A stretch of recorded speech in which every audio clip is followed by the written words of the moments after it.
Hello, hello. All right, it's story time.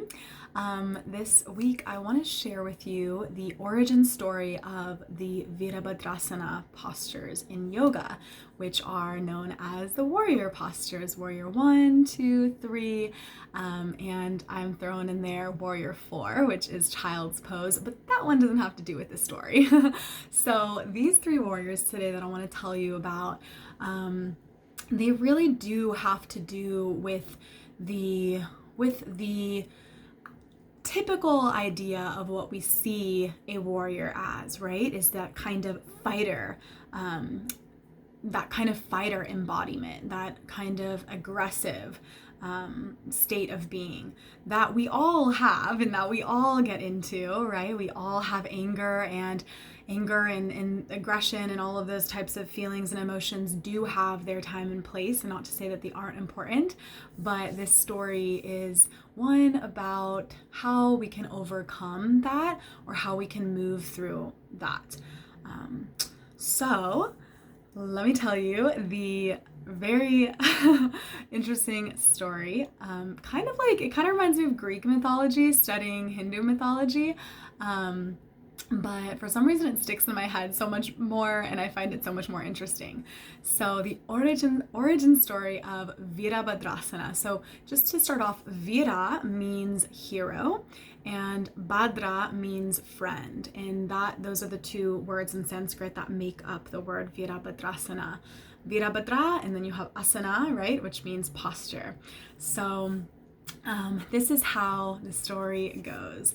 So basically Shiva, which is basically the embodiment of the divine masculine, and he is a Hindu god of some sorts, and he was married to Sati. Sati is a form of Shakti. And Shakti is the divine feminine, is also a Hindu goddess, right? She kind of makes up the balance to Shiva. So Shiva and Shakti. So Sati is an embodiment of Shakti. So you have Shiva and Sati, they are in a romance, and Sita's father, Daksha, does not like them at all. He does not like Shiva. He thinks he's like too wild, and for whatever other reasons, he doesn't like their partnership. I think he's probably one of the types of guys that I would kind of date, like kind of one of those wild guys. And so he doesn't like them. He doesn't like him. And obviously all of that is surface level, right? Egotistical reasons and things and differences that he sees rather than the love that Shiva has for Sati. So one day Daksha decides to put on this big ceremonial gathering or big party of some sorts, and Shiva and Sati were not invited. So in classic drama, Sati decides to show up to the party anyways and go without Shiva. And she gets to the party and Daksha, her father, says, "Why are you here? Like, why did you come? I didn't invite you." And then Sati is so angry, like, why do you not like Shiva? Why do you not accept our relationship? That she gets in a huge, argument with her dad, and she realizes, like, I don't want to have anything to do with you. I don't even want to have anything to do with my body because you gave me my body. So she goes off into this corner, sits down and starts to meditate, and goes off into this deep meditative trance, so deep that she ends up bursting into flames and essentially like burning herself down. And so she then dies, and word gets back to Shiva. Shiva finds out, and he is so angry that he pulls out his hair, and he rips out one of his dreadlocks, throws it on the ground, and that dreadlock turns into Virabhadra, turns into this warrior that basically takes on this life of its own and goes back to the party and rises up into the party into our warrior 1 stance. And appears in the party with the sword overhead, and that becomes Virabhadrasana 1, warrior 1. And then he strikes out to the sides, which becomes our Virabhadrasana 2, right? Warrior 2. And then he launches forward and onto his one leg with his arms spread wide, which becomes our Virabhadrasana 3, warrior 3. So it's these three postures that Virabhadra strikes to until he, warrior 3, beheads Daksha, Sati's father, out of his anger and rage.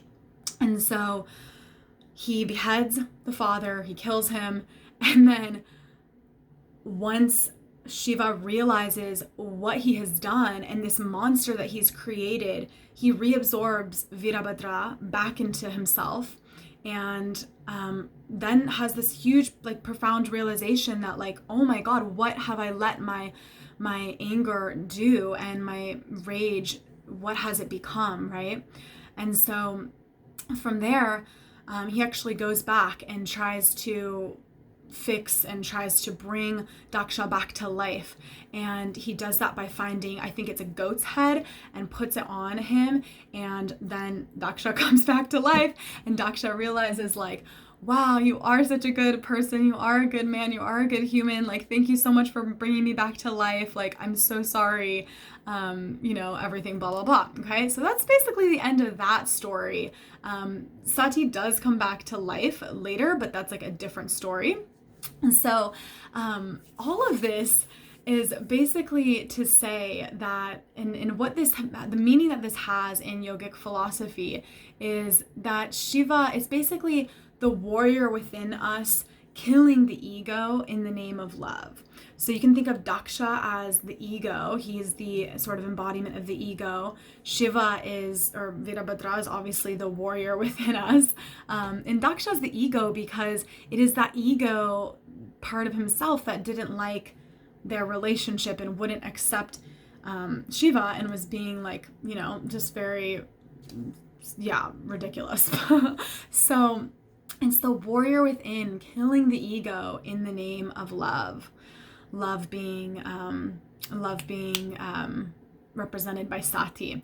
So Shiva can be seen as the higher self, right? First he goes and kills the ego, King Daksha, and then he also later reabsorbs that and realizes oh my God, I want to come back to a place of love and compassion, right? And that's something that the ego, we do often. We get carried away in our ego selves, carried away in anger, carried away in drama, or carried away in, just things that are really meaningless ultimately. And then we realize, we have a realization, you know what, in the broad scheme of things, that doesn't matter, and we come back to love, or to ourselves, or to just realizing what's important. So it's kind of all a big metaphor for killing the ego in the name of love, killing the ego, coming back to love. So it's important to realize that it's to be a yogi is not about always existing permanently in a blissful state at all, right? It's also about being able to successfully navigate these complicated emotions and relationships and things like that, because we become true warriors when we are able to understand how to fight our battles, both our external battles and our internal battles, with as much grace as possible. And sometimes when our battles scale beyond our control, the most important tool we can possess is this inner spiritual warrior of coming back to compassion, coming back to love, coming back to forgiveness, as represented by all the people in that story, right? So it is important to acknowledge the anger and the rage. It's important not to bypass that. However, you gather the strength to first be able to feel those emotions, be able to feel and move through that anger, and then move through it so that you're able to process it and come back to humility, come back to compassion, come back to a heart-centered way of working through something.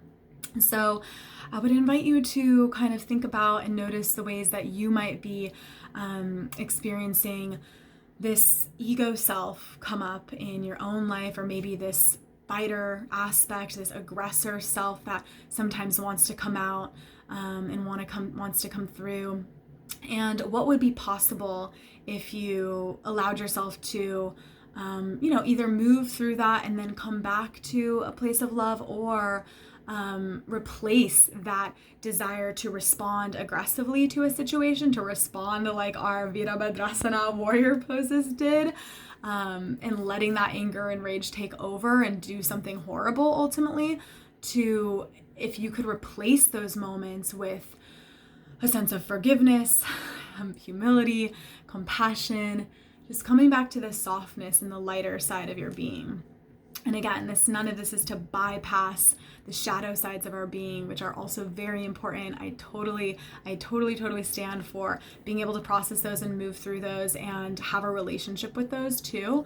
But I do think that it's important that we just think about this, about moving from a place of love more often in our actions, in our world, especially when we're triggered, because that's the hardest time to like stay, equanimous and to maintain our calm. And it's not easy to always, right? And sometimes anger and those types of, fighter type of emotions are important, and they can definitely spark action and spark important movement. But it's just good to see both sides of the story. So I just wanted to share that beautiful yogic wisdom with you from the Virabhadrasana origin story, which I found fun and interesting and insightful. And I hope that you enjoyed the story time and that you took something from this story as well. And of course, if you didn't, take what resonates, leave what doesn't. No problem to me. Thank you so much for listening. I hope you liked it. Let me know in the comments what you think, or what thoughts it provoked for you, or what parts of the story stood out to you. And just let me know how you liked it. Thank you so much. And feel free to share also if you liked. Namaste.